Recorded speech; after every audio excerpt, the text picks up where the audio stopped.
All right, guys, happy Monday. This is the start of week 2. So I was just going to check in with a little video update to kind of frame where we're heading, where we've been. Um, I have posted comments on discussion question 1 as of this morning. So please go to your comments, take a day or two to absorb what I've said. Maybe on Thursday or so, post me a reply. I want to see what the advice that I give you applied to your discussion questions 3 and 4 this coming weekend. Overall, I'm pretty pleased with where we are on this first one. I will post comments on DQ2 on Wednesday. I really want to see you improve your writing, but I think we're in a good spot here at the beginning. Right off the bat, my initial impression is we don't have the grammar issues that we have and sometimes have in this section, so that's a good thing. Overall, I'm pretty pleased with the focus and the development. Just want to review some of the basic things I'm looking for. In some cases, some of you are not really looking at the instructions because I am getting some second person, some you, some first person, some we or I. Those things I want you to keep out of there for a very specific reason. The more you reference yourself, your reaction to the texts, the less you're actually focused on the text itself. So I really want you to think of the work that we're analyzing as almost like a body of water that we are wading into. In our sense of interacting with the text, we need to have a sort of weightlessness as we deal with it.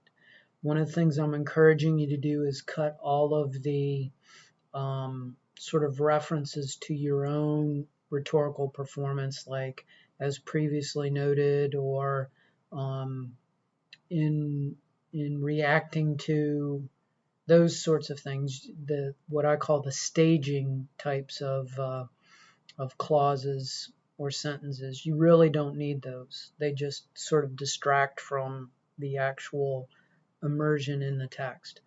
I'm really looking for specificity of both nouns and verbs. One of the things that pops up a lot is the use of passive voice, like this particular trait is seen. I would like you to avoid the is seen and focus more on action verbs like dramatizes, depicts, portrays. It causes you to flip your sentences a bit because it is, instead of saying this example is seen, you're going to be saying the story dramatizes this example. But we want to get action verbs in there. The main thing I think in terms of the thesis and topic sentences is we want to make sure we convey a sense of function. What point are you going to prove? It's not enough to say this is present. What does it do? And that's really the meat of analysis, is demonstrating function. So I'm really encouraging everybody to get your, what I call your argumentative purpose, the idea that there is a specific point, a specific function that you are going to demonstrate gets proved, and you need it in your thesis sentence, and then for each of the specific traits of sentimentalism or realism or whatever our next topic is about, you want those in there as well in your topic sentences. So think in terms of parts. You got your thesis, which should be your first sentence. Every sentence begins with a topic sentence, and that's your mini thesis that connects back to your thesis. In terms of development overall, I think body development, we're in pretty good shape. Some of you need to make the introductions and the conclusions as proportional to the body paragraphs. That's a relatively minor thing. Overall, we have pretty good cohesion from sentence to sentence in our paragraphs, but in some cases I'm really encouraging you to sit down. A lot of what happens is just being able to focus in your mind and not feel like you're just churning out paragraphs to get the assignment done. We really want to think in terms of the structure of our posts. And again, all of this, even if you never read another work of American literature after this class, I promise you that you will be able to use these little tips and tricks of the trade that I'm giving you in both in future classes and in your career. Now, in fact, I just had an email over the weekend. I won't read it to you because I don't want to sound like I'm bragging on a Monday morning, but I did have a very kind email from a student in T1 that was thanking me for some of the writing advice because she was already using it in T2. And no, I'm not lying. I don't need to lie at this point in my life, but it did demonstrate to me that I do sort of know what I'm doing. So that's always a good sign on a Monday morning. In terms of the things that we're reading, content-wise, the main thing I want you to get out of Lesson 3 with Henry James, what I'm calling mainstream realism. That's kind of my term. I just use mainstream as to sort of make it clear that this is the dominant, the main wave of realism that was going on. The main issues of realism that I want to get across, the idea that we are talking about characters as representatives of certain types, the main idea that with Henry James we're talking the international theme, that we're talking Daisy Miller as a representative American living abroad, either being corrupted by expatriates who've lived too long in Europe or by Europeans. The idea of ambiguity in the approach.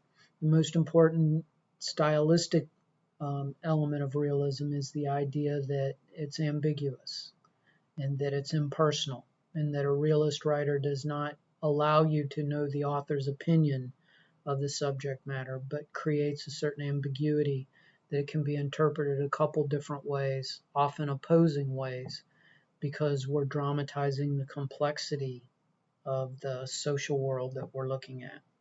So in your discussion question, when I ask you, is Daisy innocent or is she vulgarian, term we really don't use anymore, but sort of uncultured, we're just really looking for the ways in which James's use of limited omniscience, that is, framing the story through the perspective of a particular character, even if it's not a first-person narrator, but a character like Winterbourne, that we only see Daisy through his eyes, the way that creates ambiguity in the text. So that's lesson 3. Lesson 4, we're kind of going back to a very specific brand of or type of local color, which is African American realism. And we're looking at racial issues in realism and dealing with the use of dialect and the way that creates or perpetuates certain stereotypes of black culture and African Americans in our, let's admit it, fairly racist culture. We want to look at the 1890s specifically in terms of the sort of violence that was afflicted on black people in that period. And we want to look at the way that dialect was linked to the minstrel show, which is a very difficult sort of American popular culture to talk about.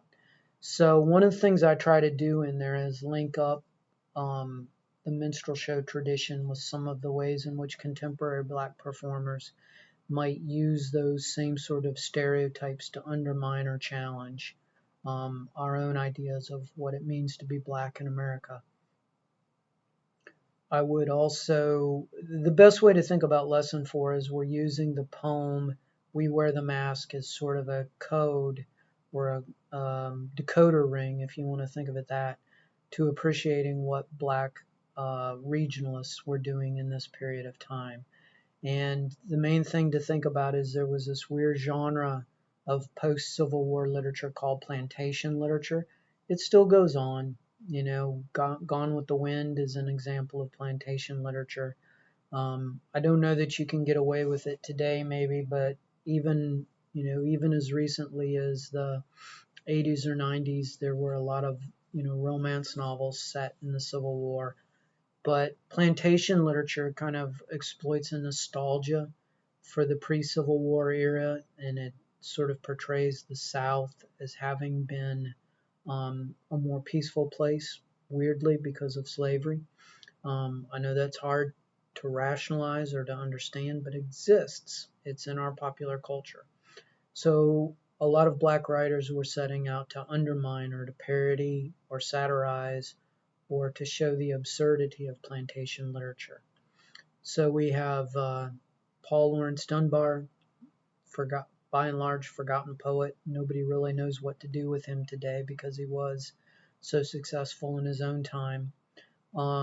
Charles Chestnut, one who's gotten a lot more recognition in his use of the metaphor of passing, of a slave being able to adopt the mask in order to trick the master.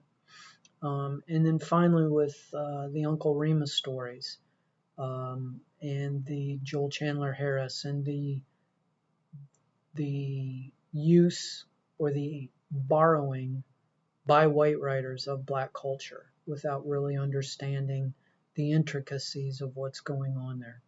So that's just kind of summarizing where we are. The lessons, again, are really, you don't have to go do a lot of external research. Read the works. My lessons are really giving you the historical context for what I want you to look at. Otherwise, I think we're in pretty good shape. We just keep rolling on. This is just meant to sort of sum up or to hear in my own voice the sort of main direction week by week in which we're going. So if you have any questions, shoot me an email. I should apologize. I often forget in the hectic day-to-day to look at the Ask the Instructor thread. So if you do post there and I don't get back to you right away, feel free to shoot me an email. That's probably an easier way to get a hold of me. But otherwise, I'm around. I'll talk to you at any point. Just let me know where you're at, what your concerns are. Otherwise, I hope you have a happy week, and we'll see you in the flesh next Monday. Bye-bye.